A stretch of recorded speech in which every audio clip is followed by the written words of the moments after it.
है हमारी 8th grade अभ्यास पुस्तिका जिसमें विज्ञान, गणित और समाज विज्ञान है। मैं यहाँ पे पार्ट करवा रही हूँ गणित का। तो चलिए हमारा जो फर्स्ट लेसन है गणित का वो सॉल्व करेंगे हम। पहला चैप्टर है हमारा अध्याय जो है ये अध्याय 3 दिया हुआ है क्रमांक आंकड़ों का प्रबंधन। तो सबसे पहला क्वेश्चन कह रहा है सबसे बड़े एवं सबसे छोटे आंकड़े के अंतर को क्या कहते हैं। तो इसे कहते हैं हम प्रसार या परिसर। सेकंड है निश्चित घटना की प्रायिकता क्या होती है। तो निश्चित घटना की प्रायिकता हमेशा क्या होती है 1 होती है। तो चलिए अब थर्ड क्वेश्चन सॉल्व कर रही हूँ मैं। क्वेश्चन नंबर 3 कह रहा है प्रथम 5 प्राकृत संख्याओं का माध्य क्या होगा। तो जैसा कि हम जानते हैं जो हमारे प्राकृत संख्या जिसे हम नेचुरल नंबर कहते हैं वो हमारी स्टार्ट होती है 1 से। तो 1 2 3 4 5 क्योंकि यहाँ पे कितनी संख्या लेने कहा गया है 5 तो इसलिए मैंने 1 2 3 4 5 लिया है।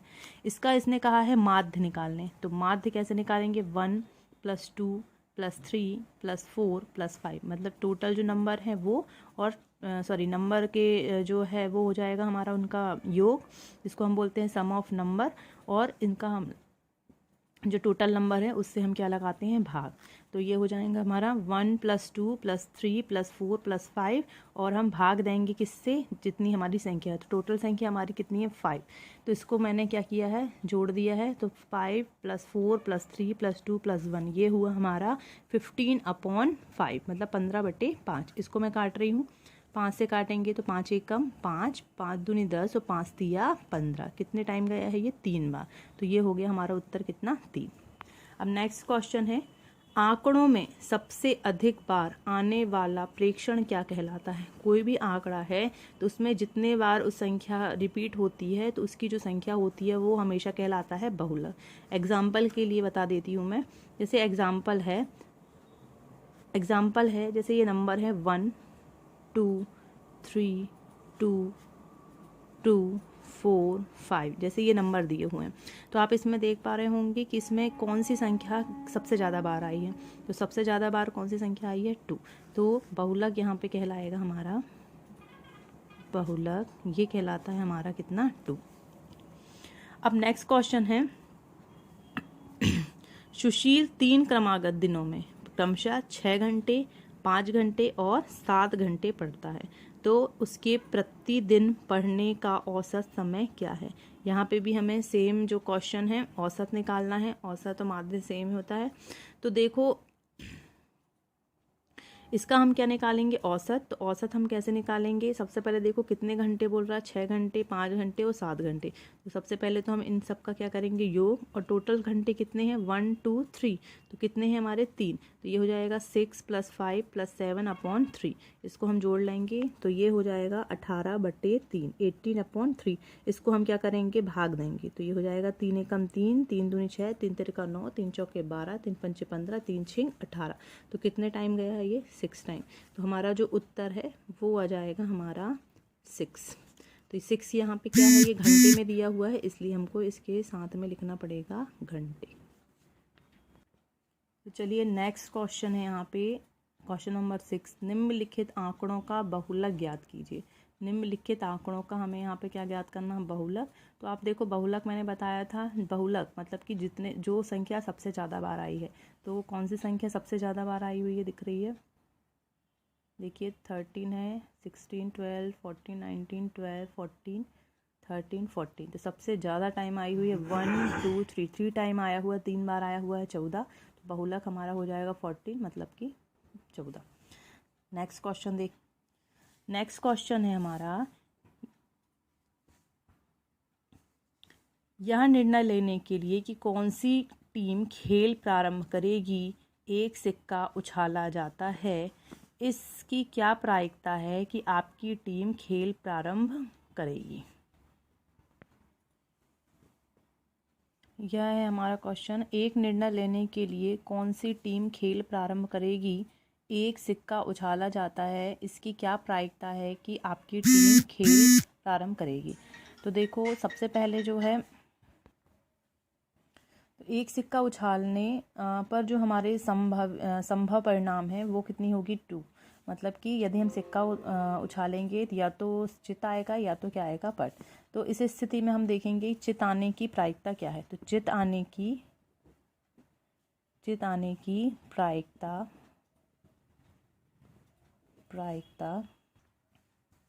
क्या होगी, 1/2। मतलब कि या तो चित आएगा तो ये 1 हो जाएगा और टोटल जो हमारे संभव परिणाम है वो है 2। इसी प्रकार से पट आने की प्रायिकता ये भी हो जाएगी हमारी, पट आएगा तो भी हमारी जो होगी वो 1 होगी और टोटल परिणाम कितने होंगे, 2। तो ये है इस क्वेश्चन का आंसर। अब है क्वेश्चन नंबर 8। एक क्रिकेट खिलाड़ी ने 8 पारियों में निम्नलिखित रन बनाए। तो इस स्थिति में हमको ये जो रन दिए हुए हैं इन रनों का परिसर याद करना है। तो रन का परिसर हम निकालते हैं बड़ा प्रेक्षण माइनस छोटा प्रेक्षण। तो ये हो जाएगा हमारा, सबसे बड़ा प्रेक्षण कौन सा है, 100 दिख रहा है, और इनमें सबसे छोटा प्रेक्षण है 35। तो इसमें से हम इसको घटाएंगे तो वो हमारा क्या हो जाएगा, परिसर। ये है हमारा अगला क्वेश्चन। इसमें ये कह रहा है कि 5, 7, 9 और ये है हमारा एक डिजिट जो हमको नहीं पता है वो है x, 6, 10 और 11 का माध्य क्या दिया हुआ है, 8। तो हमें यहाँ पे मान ज्ञात करना है x का। तो सबसे पहले तो हम जानते हैं माध्य निकालने के लिए से हम जानते हैं क्या होता है फॉर्मूला, जो भी हमारे नंबर है उनका योग और जितने नंबर्स हैं उनका भाग लगाना रहता है हमारा। टोटल नंबर्स कितने हैं हमारे, 1, 2, 3, 4, 5, 6, 7। तो ये हो जाएगा हमारा टोटल नंबर ऑफ, देखेंगे तो ये हो जाएगा 5 + 7 + 9 + x + 6 + 10 + 11। और टोटल नंबर है हमारे कितने, 1, 2, 3, 4, 5, 6, 7। तो ये मैं डिवाइड कर रही हूँ किससे, 7 से। अब माध्य दिया हुआ है हमारे पास में, माध्य का मान क्या दिया हुआ है, 8। मतलब हमें यहाँ पे माध्य नहीं निकालना है, माध्य दिया हुआ है। यहाँ हमें एक डिजिट नहीं दी हुई है, एक संख्या, वो संख्या का मान निकालना है। तो इसे हम कैसे निकालेंगे, देखेंगे जो हमारे नंबर्स दिख रहा है ये संख्या वाले, इनको हम क्या करेंगे, जोड़ देंगे। तो इसको हम जोड़ेंगे तो ये हो जाएगा हमारा टोटल नंबर 48। इनको आप जोड़ के देखिए तो ये होगा 48। और चूंकि x है तो x तो जुड़ेगा नहीं, तो ये प्लस में हो जाएगा x और अपॉन में ये चल रहा है हमारा 7। अब इसके बाद में हमें मान किसका, वैल्यू किसकी निकालनी है, x की। तो इसके लिए हम क्या करेंगे, इस 8 का यहाँ पे 3 गुणा करेंगे। तो ये हो जाएगा 8 × 7, ये हो जाएगा इक्वल टू, ये हो जाएगा 48 + x। इसका आप मल्टीप्लाई गुणा कर दीजिए तो 8 का पहाड़ा 7 बार पढ़ेंगे तो 8 सट्टे क्या हो जाएगा, ये 56। तो ये हो गया 56 इक्वल टू 48 + x। अब देखिए हमें यहाँ पे सिर्फ सिंपल जो है इक्वेशन हमको दिख रही है कि इसमें हमको किसकी वैल्यू निकालना है, x की। मतलब हम x की वैल्यू निकालेंगे तो कैसे निकालेंगे, इसके लिए हमें करना पड़ेगा पक्षांतर। तो पक्षांतर करने पर, और पक्षांतर करेंगे तो विदाउट x वाला पद जो है वो बिना x वाले के पास आ जाएगा। तो ये हो जाएगा 50x और ये क्या है 48। अब ये 48 जो है ये इसकी जो चिन्ह दिख रहा है ये कैसा है, पॉजिटिव, धनात्मक है। तो वो जब वो बराबर किस पर आता है तो ये कैसा हो जाता है, माइनस का, मतलब ये हो जाएगा ऋणात्मक। तो ये हो जाएगा 48 और ये बराबर में चलेगा हमारा x। 56 में से 48 को हम घटा देंगे तो कितना आएगा हमारा, ये हो जाएगा हमारा 8 बराबर x। तो ये होगा हमारा आंसर। आंसर क्या आया, x। तो x का मान हुआ 8। मतलब जो हमारा x का मान है वो कितना आ गया, 8। अब ये अगला क्वेश्चन है, 6 विभिन्न कक्षाओं के विद्यार्थियों की संख्याएं दी गई हैं। इन आंकड़ों को एक दंड आलेख के द्वारा निरूपित करना है। तो ये देखिए यहाँ पे प्रश्न की समझ के लिए ये कक्षा 7 क्रमांक 75 दिया हुआ है। इसमें सेम क्वेश्चन तो नहीं दिया होगा, आपको उसको देख करके क्वेश्चन सॉल्व करना होगा। तो इसमें हमको किस प्रकार करना है, सबसे पहले देखिए कक्षा दी हुई है, कक्षा में 5वीं, 6ठी, 7वीं, 8वीं, 9वीं और 10वीं है। और विद्यार्थियों की संख्या 130, 120, 90, 100, 90 और 80। तो इनका हमको क्या बनाना है, ग्राफ। तो सबसे पहले ये जो कक्षा वाले इनको हमने क्या किया, x अक्ष मान लिया। तो ये विद्यार्थियों की संख्या को हम मान लेंगे क्या, y अक्ष। तो ये ले लिया है मैंने। अब इसके बाद में देखिए ये पाँचवीं छठी, तो इनको मैंने अलग अलग से डिनोट कर दिया है यहाँ पे। 5th class, 6th class, 7th, 8th, 9th और 10th।